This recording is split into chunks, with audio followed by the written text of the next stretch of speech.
The Prime Minister says he'd rather wait than to make a bad deal. Let's be very clear. Uh, he already has a bad deal. It just hasn't been signed.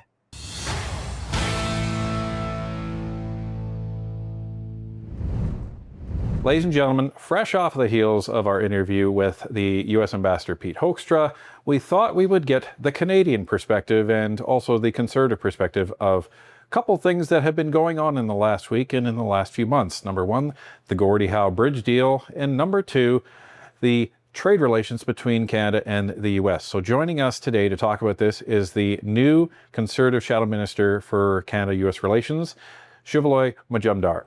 Shuv, thanks for joining us on Northern Perspective. Great to be here. Thanks for having me. Okay, before we get into the messiness of the trade issues, why don't you just give us a little bit of a summary of how you actually ended up becoming interested in politics in the first place? That's a bigger question. Well, look, I'm a born and raised South Calgary kid. My father worked geophysics, and as a result of that, for a few years, we lived abroad and came back for high school here. And that was in the time in which the Cold War ended, the first Gulf War began, when major movies were being made about the Second World War with production value. I mean, we all have different points of reference, but stories like Saving Private Ryan or others really animated things. And when you're, for me, CNN was launched at the same time. So it was in the Gulf War, CNN, end of the Cold War, where I got very interested in how people make decisions that have such profound consequence on others, on how peace is ordered, on how decisions to go to war are made, on the history of what we have built, the post-war order. Like all that stuff started in me very young. I watched CNN early and got hooked. Then I watched the American primaries with Bill Clinton emerging as a Democratic rival against George Herbert Walker Bush. My father asked me, listen, which of the two do you like? Because I was like glued to the television. I'm like, I think I like this Bush guy. He's like, of course you would, and walked away. So for me, that created a real interest in politics. It's found various expressions for me over my career. I never really planned on running for office, and had the privilege to do so a few years ago here in Southwest Calgary. In my early 20s, I worked with Preston Manning in the Reform Party. It was in the aftermath of the 1995 referendum. I was 15. By the time university rolled around, I wanted to make a difference. I loved what Preston was saying about a rebalanced federation, a new vision for the country. I was also interested in the stuff of issues of war and peace abroad. I ended up working in Iraq and Afghanistan for Senator John McCain, General David Petraeus, with the International Republican Institute for 5 years. When I came home, I'm like, my career experiences have been pretty incredible. I've been very lucky. I felt like in a sense, my cup had flown over. And then Harper formed a majority government, and he was looking for staff to help him navigate the world. And maybe because there wasn't enough talent out there, I was able to kind of get an opportunity to serve in his government as a foreign policy advisor to John Baird and then to Stephen Harper. So, I mean, for me, politics is a lifelong thing. It's an incredible privilege today to be a member of parliament. It's an incredible experience. I've been able to watch these guys do it for a long time. Doing it is a very different thing. And I wouldn't trade it for a thing. And what's it like coming into Calgary Heritage as an MP where there was Stephen Harper, the previous leader? Yeah. When I was introducing myself to Conservatives a few years ago, I'd say, listen, I spent my early part of my 20s with Preston Manning in building the Conservative movement. I spent the last 12 years with Stephen Harper as a foreign policy advisor, and then in government, and then in business on things like investment, energy, and technology. I'm nothing like either of those guys. And people took that in stride. I'm like, I share their DNA on first principles. I stand on their shoulders. But the best I can offer you is to walk in my own shoes and to fight for you in every day. And that's what I hope to provide with the experience that I have to lend to this fight. There's too much on the line for this country, its future. We have to get it right. If we don't, I worry about our country, its constitution, our people. And that's what I'm here to try and help solve for a little while. So that's how it worked. And they went for it. And here I am now. Speaking of fighting every day for people, that's what Mark Carney promised in his leadership bid for the Liberal Party. It's what he told everybody he would do in the election last year. But we've seen almost anything but when it comes to that. And the latest example is the Gordie Howe Bridge. So Canada spent Some estimates are 4.7, some estimates are 6.4 billion. Regardless of what the amount was, we financed the entirety of that bridge. The Americans and the Trump administration refused to open it. And now we end up with this deal that was announced this morning. What is your reaction to that deal? Shock. Like, here's a deal of a Canada, the taxpayers, you said, paid for all of it. Its approaches, its refurbishment. It paid for the Michigan side. It paid for connective highway to the interstate highway in the United States for the bridge. We took on all the risk. We took on the building of it all. It used both American and Canadian materials to build it. The builders should be very proud of what they accomplished. It's a great bridge, a great accomplishment by Stephen Harper. It was a good deal for Canada. It was a good deal for America. The deal was we take on all the risk, we build the bridge, we get paid back first, and it's great for both of our economies. Also, here's all the stuff that we're doing on the U.S. side to make it easier for you to say yes. And for the geography of North America, for our country of Canada, bridges like this infrastructure is critical. It's important for our success. So for Carney then to show up one day and after being challenged on this, I mean, he spent a year and a half literally doing nothing and getting no deal done, no concessions from America. But he's walked back on the digital services tax. He's walked back the Netflix tax. He's walked back every single position he's ever taken, counter tariffs. While Trump and the US administration has doubled tariffs on him, tripled them on lumber, and now extracted some revenue sharing model we don't even know that comes from the Gordie Howe Bridge. I see from the media, which is the best that I can glean from today, that there'll be some either revenue or profit sharing. I don't know if that happens after Canada gets paid back. I don't know the fund that they established, if the fund is being designed for Canadian projects or American projects. I don't know to what level side letters, arrangements have been made around the principal deal. There's been no transparency by Mark Carney or Dominic LeBlanc, primarily because I think they understand that they're taking a bath, that our country's taking a bath on this. They've had to concede on something that they never needed to concede on in the first place.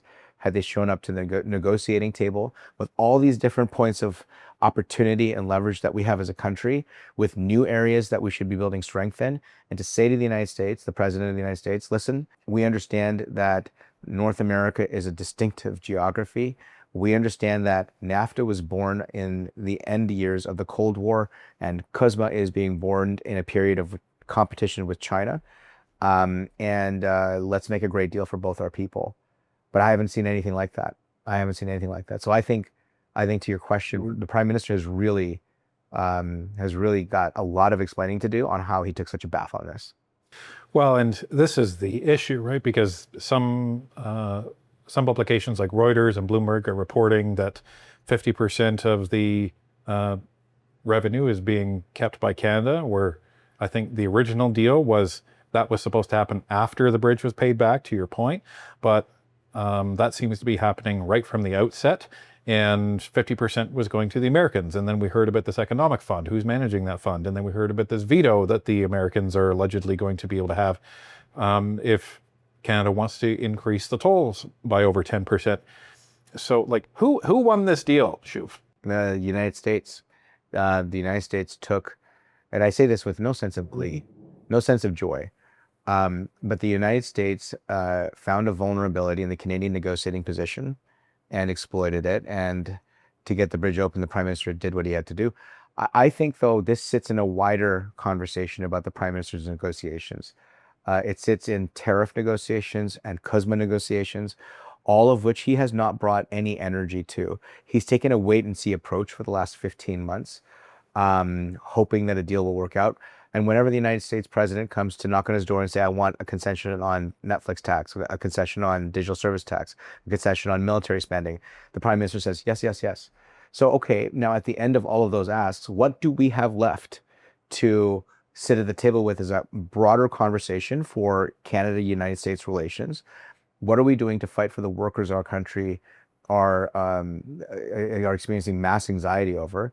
Millions of auto workers, lumber workers, aluminum workers, and steel workers are anxious about their jobs. I mean, we've already seen layoffs begin. We see an intractable position from Washington today, and we have no idea where our country is in these negotiations. In the same time, the Prime Minister is energetically sending multiple ministers to Beijing to talk about everything from heritage to agriculture to what might be the case, and to Europe. Ultimately, on the day, on Canada Day, that CUSMA was supposed to be, we wished, renewed for 16 years. Instead, the Prime Minister announced a deal for Eurovision. So tell that to the millwright in a British Columbia lumber town for whom that town is now gone. That, okay, you don't have a job and you don't have your home anymore, but you can watch Eurovision. Like that's what I think is the only thing I've seen the Prime Minister accomplish in these negotiations. It's a really hard thing to watch because he's been able to do so in an environment that has not been challenging him or holding him accountable. And he likes to keep it all close to his chest, him and Minister Dominic LeBlanc. He likes to say, we know what we're doing. This is our deal. But frankly, I don't see how it's resulted in a single solitary success for Canada. Well, if Mark Carney is making all these concessions and Canada is not getting anything in return, does he really know what he's doing? It's a great question. It's a great question. I don't see evidence of that. Like, here's another way to think about it. The Wall Street Journal produced a report fairly recently that described that in the early days of the Prime Minister's time as Prime Minister, he used his British phone to talk to European leaders to organize against the United States and the challenge the United States is going to make. It culminated in his speech at Davos, where he decried a world of fortresses, only then later to say, well, we need to have a fortress North America. He decried integration as subordination, only to later say recently, we need a more deeply integrated North America. He has decried every major position, everything that he's taken both sides of every position, and created such confusion that for the observer like me, either he's crazy like a fox or he's absolutely incompetent. A man who's dressed in a good suit and says good words in a nice way, but has not actually been delivering the things that our families, our workers, our people demand. Well, and we also see the impacts of what he's done or not done by the 232 tariffs that have been introduced by the United States, affecting steel and aluminum, and it was compounded with the way they adjusted them on April 6th. And now the mold, tool, and die industry is it's dying a very slow death. It would have been a very quick death. And then Mark Carney came in to save the day with loans with interest on them. So now these businesses that couldn't afford to pay the tariffs are now getting loans to pay those tariffs, which they're going to have to pay interest back later anyway, which all it does is delay when these businesses are actually going to be leaving. And from what we're hearing, some of the older owners of these businesses are saying, why would I do that? I'll just close up shop now and then I'm done. So you have this wait and see approach by the Liberals and Mark Carney. And meanwhile, these businesses are saying, wait and see. We're closing now. We're having to lay off employees now. What do you expect us to do? And meanwhile, Mark Carney flippantly says, who cares? Or he flippantly says, I'll have an update for you. Like, what message does that send to Canadians? Not just conservative voting Canadians, but all Canadians. Every Canadian deserves certainty. Certainty that their jobs will be there for them, certainty to plan for the future. If you're a business, certainty to plan for payroll, to plan for growth, to invest in the future of your company and be even more prosperous. What you've described is set in the labyrinth of even more facts. Over the last decade, $1 trillion of capital has flown to the United States. That's about a third the size of the Canadian economy. In the last year, over $100 billion has gone to the United States under Mark Carney. Under Mark Carney, tariffs have doubled and tripled. They haven't even stayed the same. Over the last years, his economic track record is either recessionary or flatlining economic growth. KPMG released numbers recently showing that over 42 to 48% of manufacturers are looking, to your point, to close down or migrate to the United States, their operations, because they just can't afford to plan. The cost of waiting that Prime Minister Carney has imposed on the Canadian economy and the Canadian worker is one of the greatest travesties of the last year, a year and a half. And he's got nothing to show for it. And people are hurting. He's done some nice speeches and does some big visits and shows some international visits that are meant to be about market diversification. But even when he's trying to do market diversification, we're not seeing a dime of capital come into a Canadian job or a Canadian project or a secured access for a Canadian product or good elsewhere. We haven't seen any of that. This is the trouble our country's in right now. And this is the kind of gravity that I wish most Canadians would be able to pay attention to on a day-to-day, they could push out the noise, the cocoon that the national press, that the government in its own communications, that the academy and others keep validating. I want to get to every Canadian to make sure they understand that we're in a very bad situation now. It's not getting better. We have to reverse course. We need serious leadership. This country deserves serious leaders, and they're not getting that with Prime Minister Carney or with Ministers LeBlanc and the cast of characters that led us into this mess in the first place.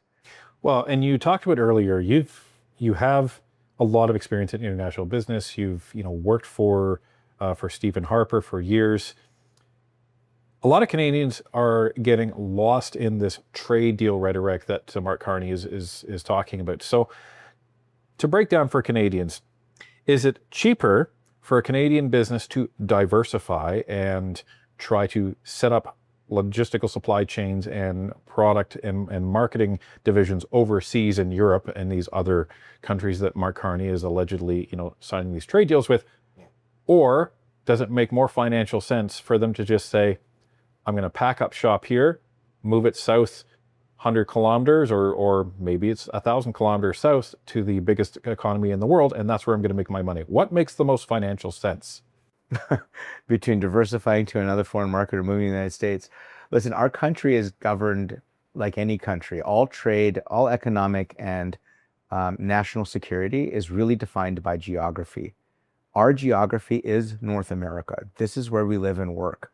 Our partnership is the United States, and it's not always been a good partnership, but we work towards making it better. And for our people, we have to be competitive in North America. We have to have a good deregulated environment that is capable of responsibly doing resource development at scale and speed unseen in our country's history. We need to be able to secure market access to the United States for our goods and products, not just on a preferential basis, but on a partnership basis. There's a shared manufacturing base. If President Trump and Mark Carney were to listen to us, the Prime Minister were to listen to us, the conservative proposition for a new auto pact would see an increase of production of North American vehicles, and even for America to go from 11 million to 13 million vehicles sold. It's an increase of sales that would be good for the United States because of our integrated economy.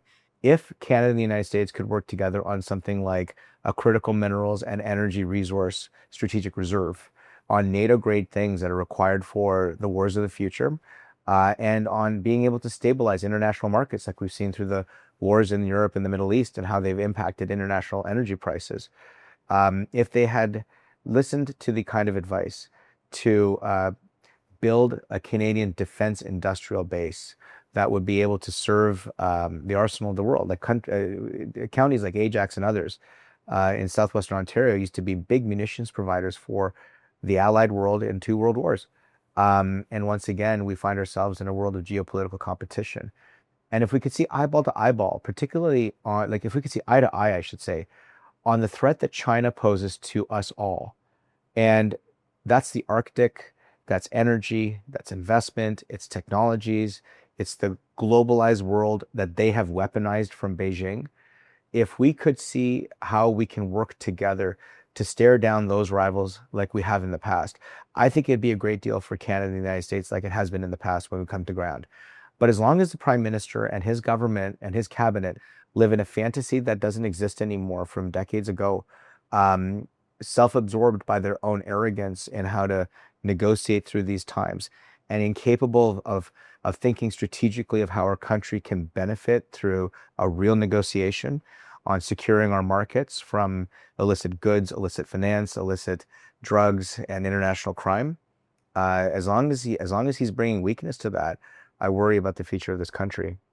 Well, and this all builds to this question of what is happening or what has happened with the USMCA or CUSMA as we call it, because what we've been hearing from business leaders, and I'm sure you're hearing the same thing, is that the US is dumbfounded as to the offers that are being presented to them from the Canadian side when there is these back channel negotiations. Canada hasn't been at the table in any of the formal ones, and we verified that through the Mexican media.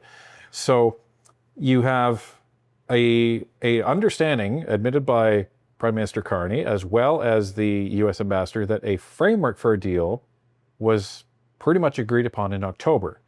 And then something happened. Now, if you listen to the Canadian media, Donald Trump got irritated from this Ford ad that was put out, but that's not what we're actually hearing. What we're hearing is the Americans didn't walk away from that. And if they didn't walk away from that, there's only one other party that could have walked away from that, and that would have been the Canadians. So what does that say? That we had something in place, and it was encompassing some of the major irritants that were going on. Those were being resolved, but then Canada just walked away from that deal. What do you make of that? I'm grateful that you said that that was confirmed both by the Canadian and the American side, because in a negotiation, I'm on Team Canada, and I'll take the Canadians' word for what they said and did. And I've heard, like you have, that Canadians walked away from creating a deal, or maybe even shifted the goalposts on something that was already agreed to as a basic assumption. Whether it's for sabotage or for politics, I don't know. I think that this government has not been transparent in how it's been approaching negotiations with the United States. It does not answer questions from the press or from the parliament, or show its work and receipts for its various tactics around the negotiating table and on the various issues. All we have is the evidence is that for every point of negotiable leverage, the prime minister capitulates when the president pushes. And when he might have been close to a deal on issues that I think would be good for Canada, he decides to sabotage it and walk away. Like, I don't understand why the prime minister would play that game while tilting to Beijing internationally. It's a shadowy kind of politics. There's nothing to really say about it except to fight it with transparency, and to fight for the Canadian worker that's paying the price of his cost of waiting, and to make the bad decisions he's making intolerable so that he might reverse course. And maybe we could push him to be the pragmatist he claimed to be, and to try and get a deal done by making it intolerable for him to continue on this way. So we always get this question. I'm sure you always get this question, but let's say the Conservatives were in power right now. Now, I'm not going to give you the scenario that the Conservatives have been in power for the last year, because I think things would have been inevitably handled differently, for better or worse, over the last year.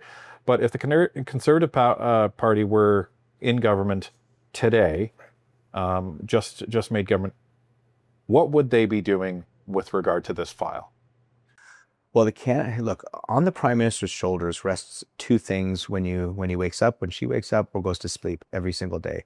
The first one is the unity of our country, and the second one is our relationship with the United States. That is the responsibility of the prime minister in every day of governing this country. And in this relationship, I mean, obviously, reversing the clock by a year or moving it, it's difficult to describe that. But what I would tell you is, I know that Prime Minister Pierre Poilievre would wake up every single day making sure that Canada had the best deal for Canadians in a partnership with America that worked. That he would, and he's been explicit about what he wants to accomplish. I mean, he would establish a strategic reserve for energy and critical minerals that in good faith would be offered for tariff-free trade. He would propose an Auto Pact 2.0 to unleash production for our industrial base in the automotive sector. And it's a proposal that's been heralded by all as a great proposal, and work towards getting that. He would unleash our defense industrial base rather than open up project offices to do various types of purchases, rather than actually focusing on the workers and the ingenuity and the abilities that Canadians can provide into something like that. He would create energy corridors. I mean, we campaigned on this, and it's a very real proposal. A lot of work went into it. But he would have natural resource corridors that were fully partnered with First Nations, with pre-approved permits, shovel-ready projects that would have a 6-month turnover from application to sign off. And finally, deregulate and create an investment climate in this country to attract the hundreds of billions of capital that we need to unlock our resources and our economy, and give the opportunity for everyday Canadians to participate in that by buying into the projects that are going to make our country so successful. Building up our domestic strength on our own terms, And then taking that to America and to the world is how conservatives would approach this. And in this day and age, we don't have the luxury to wait. We have an urgency to move now. We certainly would not be spending time like the Prime Minister does thinking about middle power diplomacy or managing decline. We would be bringing the strength and ambition of a country that has major power capabilities, and to realize that for the next half century to come. So then what can Canadians do to help not only keep the relationship between Canada and the United States strong, but also ensure that our trade is managed appropriately and that Canadians are not losing jobs? You know, the Prime Minister says he'd rather wait than to make a bad deal. Let's be very clear. He already has a bad deal. It just hasn't been signed. Canadians, I think, would benefit from understanding that we have a bad deal, that it has not been signed, and there has been no plan, and that they must insist that this Prime Minister, this government, take this relationship with the United States seriously. It is not just an economic relationship. It is also one of our shared security interests. It means reinforcing our borders, our Arctic front. It means modernizing how we defend our continent from threats, traditional and technological. It means that we understand the moment that our North American world is set in, which is a world of competition with Beijing, a country a government there that has no qualms about conquest and creating arteries of data and resources to fuel its rise, to challenge our way of life. And that's the world we live in today. So what Canadians can do is get active, get involved, call their legislators, say, why are you waiting around on this deal? What's your strategy? When do you think we can get an actually good deal for Canada so we can have the certainty we need in our lives, so we can plan for the future, that we can afford the basic things to live, and that we can raise our families in safety? So, I mean, that's probably my biggest call upon Canadians, is to think big about their potential in their country and not to accept the managed decline they're being sold.